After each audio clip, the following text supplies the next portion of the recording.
Hey there, burners. Marty here. You'll have to excuse me if I'm a bit slow. I was woken up at 4 a.m. by a screaming 3-year-old who's now afraid of the dark, so apologies for that. As many of you know, I've been leading the restructure process, the Burning Seed restructure process for the last 2.5 years.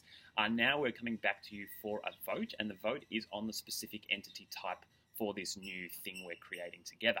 There are 3 options we have in front of us. One is a company limited by guarantee, one is an incorporated association, the last one is a cooperative.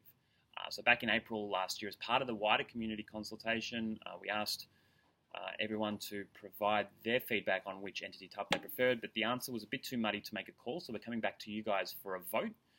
We realise it's a technical decision, so we're doing our best to help. We've set up a Dropbox, and in the Dropbox is several documents that we hope you'll find helpful in making your mind up. ProLegus have provided some professional advice. That's the independent law firm we've engaged to help us.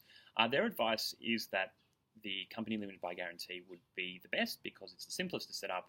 It can operate nationally without any problems. And most professional advisors, lawyers and accountants, etc., are familiar with it, so we might save a bit of money, or there's a bit of efficiency if we need to get legal or accounting advice, etc. Look, an incorporated association and a cooperative can also operate nationally. We just need to register them as national bodies, which we're advised is actually not too difficult to do.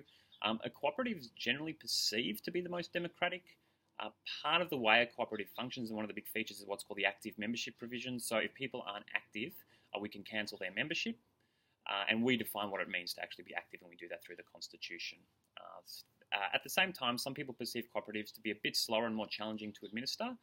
The reasons for this are included in the documentation in the Dropbox, so please have a read through there. Look, if you like the ease and simplicity of either a company limited by guarantee or an incorporated association, you could just write more democratic provisions into the Constitution, or you could do it through rules and policies and procedures once the entity is set up. So there are multiple ways to do it. All three entities do have their pros and cons. There's no one perfect model.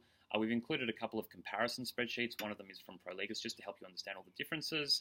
So please block out some time over the next couple of weeks.